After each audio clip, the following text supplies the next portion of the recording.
guys, and welcome back to my channel. Today is Coffee Date Thursday and I have already had my coffee today.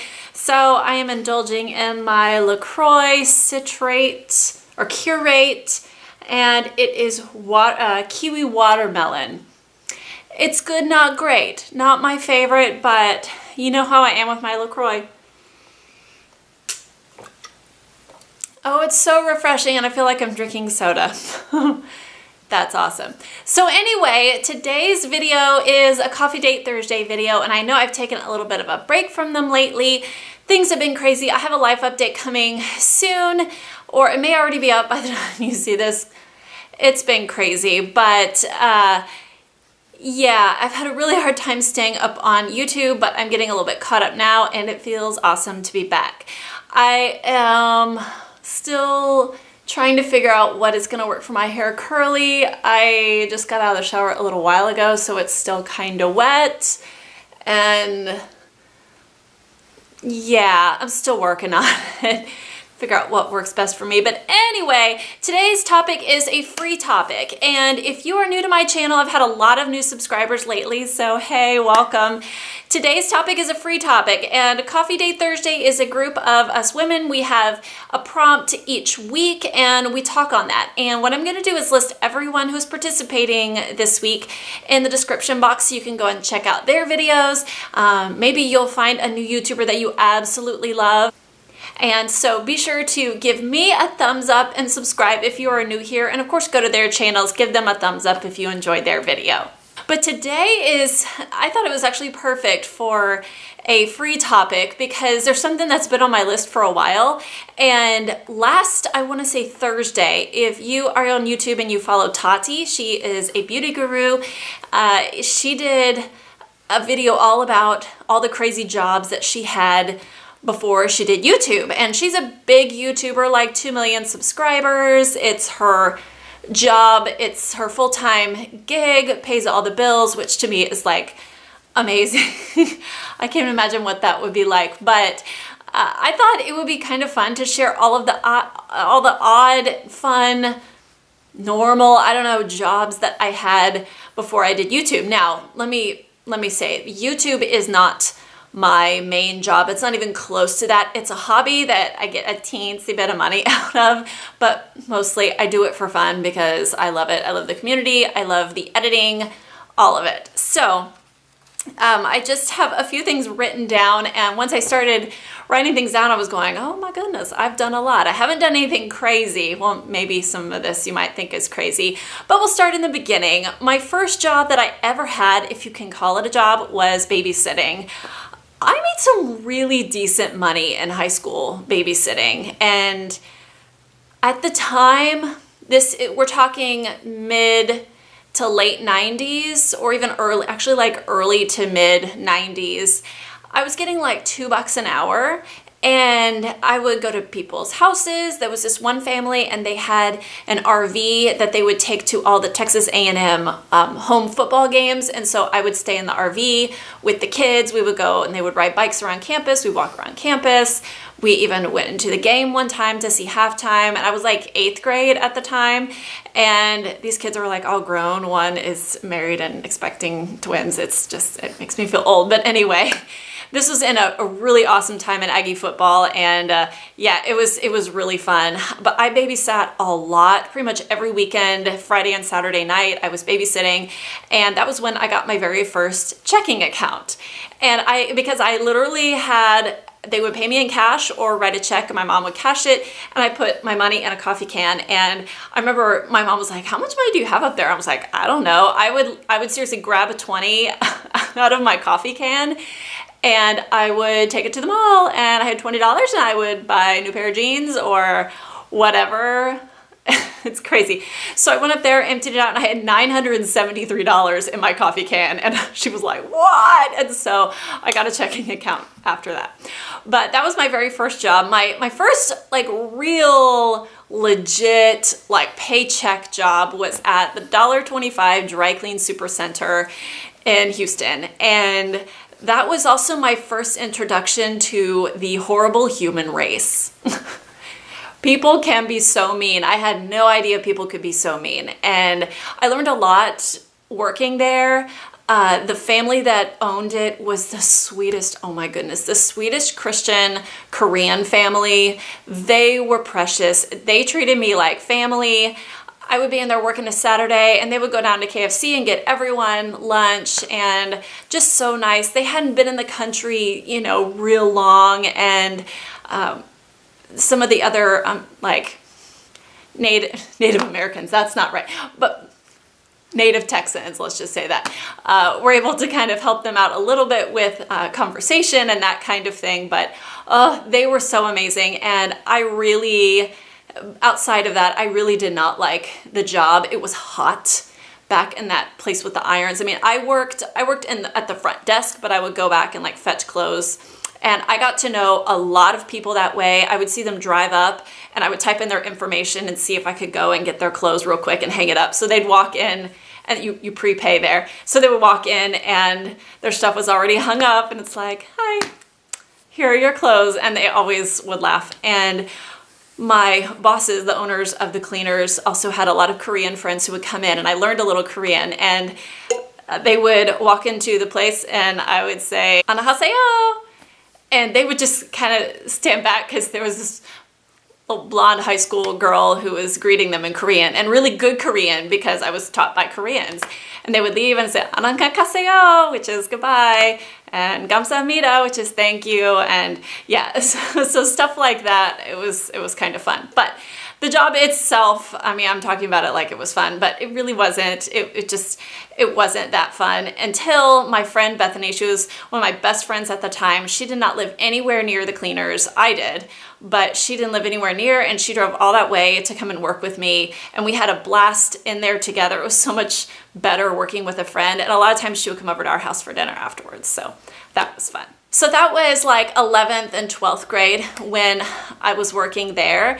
And then when I started college at the community college to be able to transfer into college, I got a job. Well, I had several jobs at the same time, but I started working the early shift, like 5:30 to 10:30 in the morning on Tuesdays and Thursdays at our church's Family Life Center.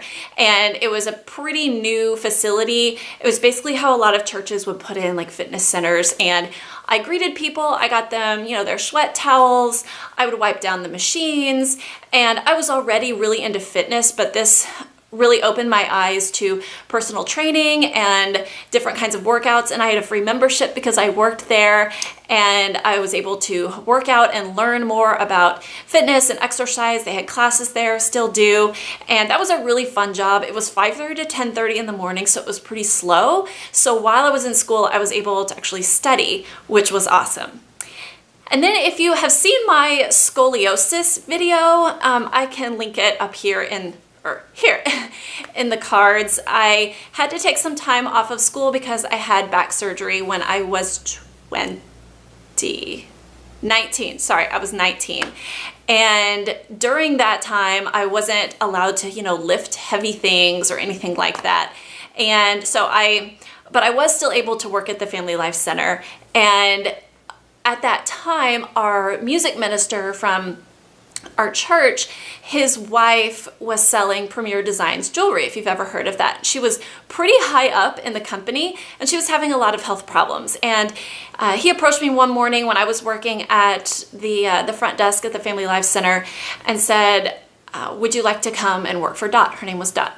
And you know, just work in her office, be her assistant. I was like, yes, I love all sorts of administrative stuff, and email was kind of just starting then to be more and more common, and I thought it'd be great to learn a business. And so I started, they gave me a key to their house. I started working out of their home. I was there almost every morning, maybe 3 or 4 mornings a week, I think, and outside of, you know, working at the Family Life Center. And it was a blast. Premier Designs Jewelry is a direct sales jewelry business. It's been around for probably close to 40 years, maybe 35, 40 years. And I got to play with the jewelry. When she would get a new shipment in, I would go through the catalog and like tag all the jewelry. So you better believe I tried all of it on. And I'm not even a jewelry person, but it was so much fun. I would help her tally up her shows. I would help her get like gifts out to her downline and everything. And I learned a lot about direct sales at that time, and it was super fun. And I would run errands. I went to the bank, went to the post office, did all sorts of things for her, and I really enjoyed that. And I did that as her health started to suffer a little bit. I was able to kind of pick up a little bit of that slack and help her with her business, and it was a lot of fun. And again, they also treated me like family. Love the Hills. Then also, while I was off for a semester, see, I can't sit still. A few times I actually filled in for the receptionist at our church, it was a receptionist who was out on jury duty for weeks and weeks and weeks. And I got to fill in for her. I had known most of the staff, most of the pastors, since I had attended that church since I was 6. And so it was great working at the front desk and transferring. I liked answering phones and transferring. I thought it was fun. I got to see people all day and chat with people all day. Sometimes I would put the church bulletins together, just kind of stuff like that. And after I finished at the junior college and transferred to A&M, my parents, especially my mom, they were really nervous about me getting a part-time job in college. They said, college is your job, studying is your job. But of course, I have to make money. I mean, they were paying for everything. I was very fortunate. I mean, I ended up paying for books, which was still a lot, but nothing compared to, tuition and rent, stuff like that. So I was very fortunate to have them do that. But I really wanted to have a job outside of school. And so I had a little job for a while working for one of the professors in our department. I was a community health major, and she worked with community health, public health, and one of her projects that she was working on, she was a doctoral student. I believe she was a doctoral student at that time.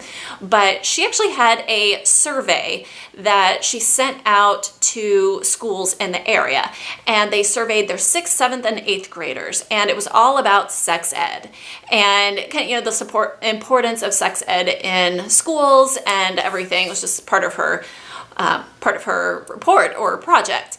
And my job was data entry. And so I got to look through all of these surveys and input the answers. And while that may seem boring, I love community health. I love public health. I love psychology. I love this. I love the mind. And I thought it was so fascinating to read the responses from these kids. Some of them were just A, B, C, D. Some were strongly agree, that type of survey. And then there were some where they just left it blank for the kids to answer in their own words. It was really interesting.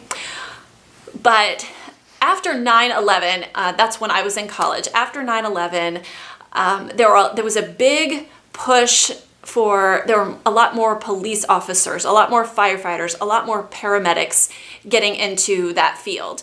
And also, of course, a lot of people joined the military at that time. No interest in becoming a police officer. Too chicken, not brave enough.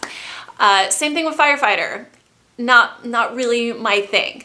Not going in the military, totally not my thing either. But since I was, in the health field, I thought, wouldn't it be cool to become an EMT?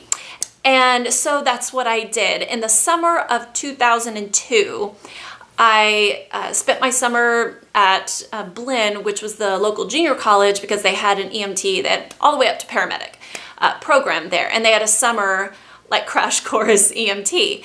And I want to say it was 12 weeks maybe. And I became an EMT basic and absolutely loved every single second of it.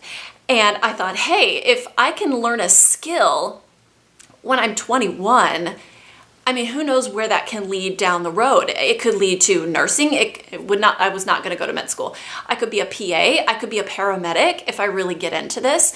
And also, even if I just want to remain an EMT basic, which is, the lowest, I guess, if you want to say, there's EMT basic, intermediate, and paramedic. And And I thought, well, at least in college I can earn more than, like $3 or $4 an hour doing a job. I can get maybe $6 an hour doing a job.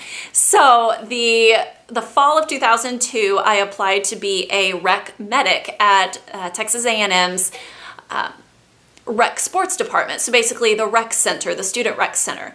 And again, loved it. I absolutely loved it. I would work in the rec center in the little medic office, and if someone got hurt or got sick when they were at the rec, then I took care of them. I would get them ready. Basically, if they needed to be transported to the hospital, I would call and arrange that.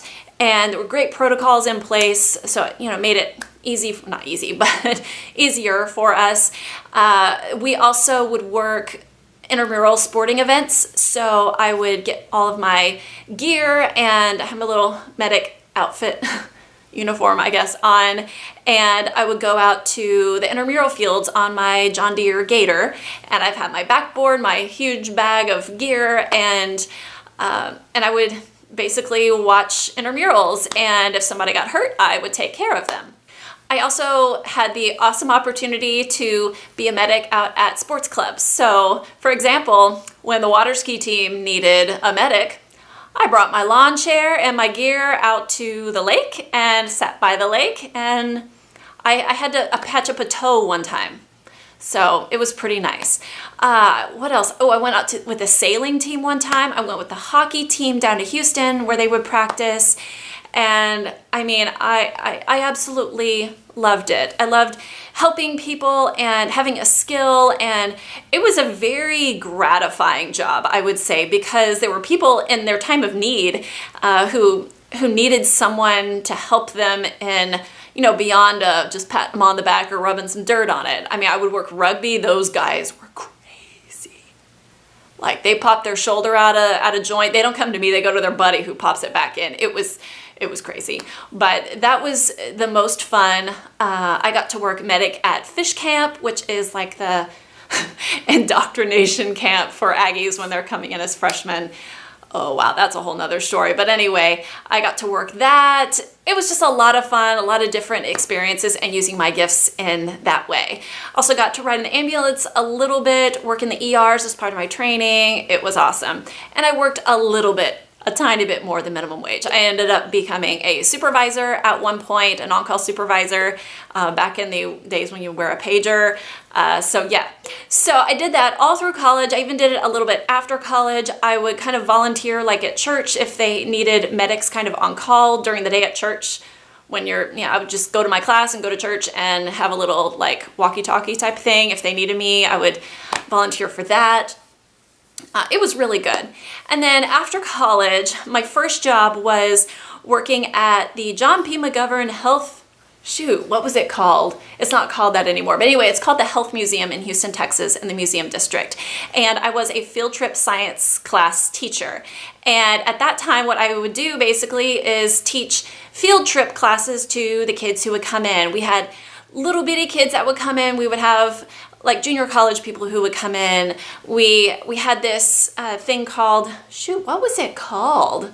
But anyway, it's this human body that you walk through. You walk through the mouth. You can sit on the teeth. You can go down the throat. You can go into the belly, into the lungs, the eyes. It was too cool. And I worked there and loved it. Like I said, I taught the field trip science classes, classes about the heart, about the senses, germs, just about anything. And probably one of my favorite things about that was I also would perform animal organ dissections. And I know this is a little bit controversial, but there's just something about, you can read a book about the eye or the heart. You can look at pictures, but you know what? When you can feel it and touch it and see with your own eyes what these things actually look like, it's just totally different. And what I would do is there was a little table in an auditorium, and I would be on the stage, and I had a table with a camera right here, and it projected everything I was doing onto a screen behind me.